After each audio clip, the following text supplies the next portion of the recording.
Boston, Massachusetts. Founded in 1630. Known for its chowder and blatant racism, but we don't really talk about that. Home of Harvard University, and I hear that most people like to park their cars in their yard. What a weird place to park a car.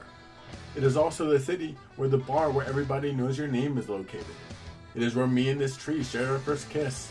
Remember kids, don't drink and go near trees. They're dangerous and yet somewhat seductive. It's home to sport teams like the Bruins, Red Sox, college teams I don't care about, and the Marathon. It is also a prime location for certain films like The Town, Ted, 21, Fever Pitch, and of course the one scene towards the end of National Treasure. Let's take a deeper look into these movies that were filmed in Boston.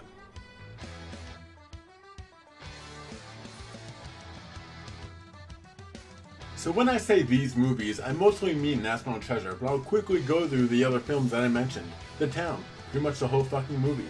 Ted, pretty much the whole fucking movie. 21, half of the movie. Only the MIT stuff with Kevin Spacey hanging out with college kids. No need to worry about the bad stuff going on there though.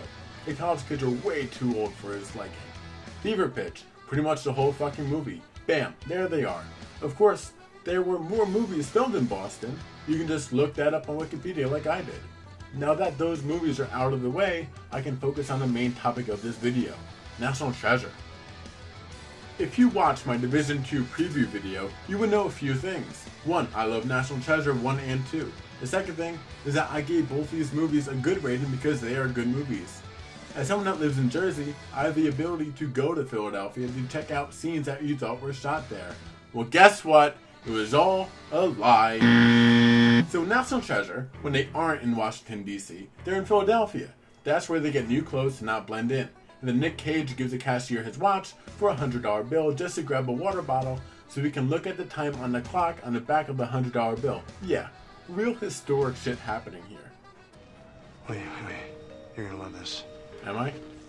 Excuse me, can I see one of those $100 bills I paid you with? Yeah, let me just give you a $100 bill. Oh, well, here, I have this diver's watch. It's called a Submariner. Can you imagine Nick Cage diving? You can use it as That collateral. sounds terrifying. Thank you. On the back of a $100 bill is an etching of Independence Hall based on a painting done in the 1780s. And this guy, the artist, was actually a friend of Benjamin Franklin's. It's wonderful. Fascinating. Hold this. Okay. I'm not going anywhere. She's in another state. And I think that if we look at this clock tower, Conveniently placed bottle of water. we may find the specific Aquafina, time. yeah. Pull and string all the way.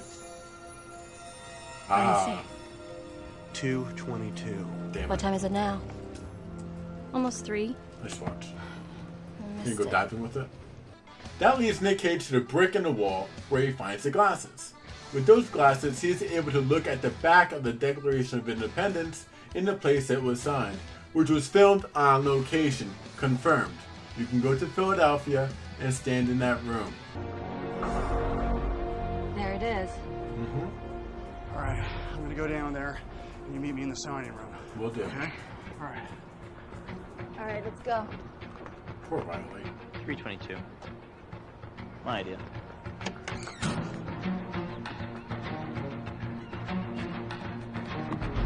Imagine walking down the street and seeing Nick Cage climb on a roof. You think you're hallucinating. That's not real. Oh, pocket knife. I wonder if there was a metal detector. And they're like, hey, sir, can you take the knife out of your pocket? Like, no. I'm a treasure hunter. I need it. Yeah, okay, sir. Go ahead. Where could it be? Ah, there they are. Dusty as fuck. I found this. What Some is kind it? of ocular device. Glasses. Vision to see the treasured past. Jesus, let me take this. Oh, they're like early American X-ray specs. Benjamin Franklin invented something Of like course he these. did. I think he invented these. So what do we do with them? Wear them. We look through it. Here, help me.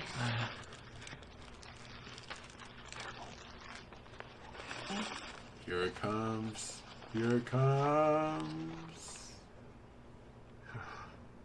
What? There it is. It's just that The last time this was here, it was being signed. So fucking fascinating. Let's fast forward to the end of the movie. Nick Cage is a criminal, but so is Ian or Sean Bean. Nick Cage knows where Sean Bean is because he gave him a fake clue. So Nick Cage goes to the FBI and is like, hey, I know I did a bad thing, but I know someone who's doing an even worse thing. Let me go for free and I'll tell you how I can take down Sean Bean. The FBI's like, fuck yeah, dude, that sounds great. Let's do it. Where is he?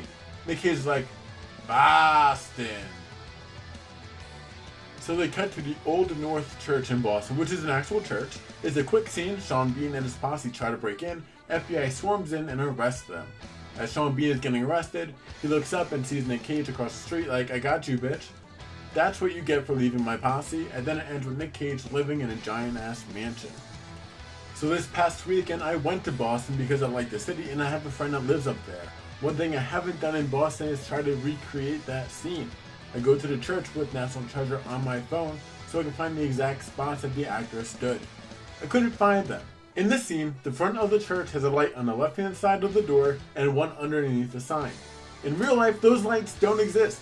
I'll pay that off since they could have just easily glued fake lights there for that 30-second scene. But then I tried to find the door that Nick Cage was standing in front of.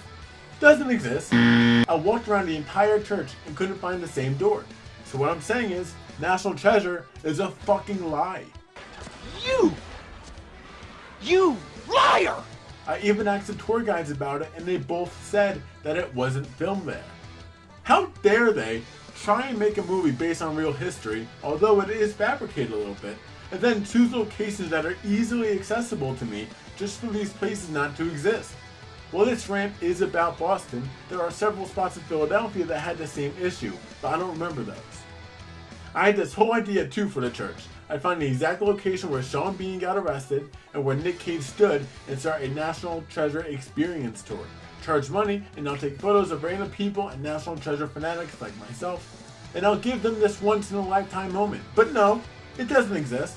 I got so fucking upset. So I love National Treasure 1 and 2 and think they are great movies. They're fake and it just ruined that for me. Fuck! I'm even more pissed now after this rant. But Boston was fun though. Boston as a city gets it good, even though all this shit happened and ruined my life. Thanks for checking out this video. To see more rants like this, hit that subscribe button. To see social stuff, follow the Instagram and Twitter. Video game stuff coming back next week.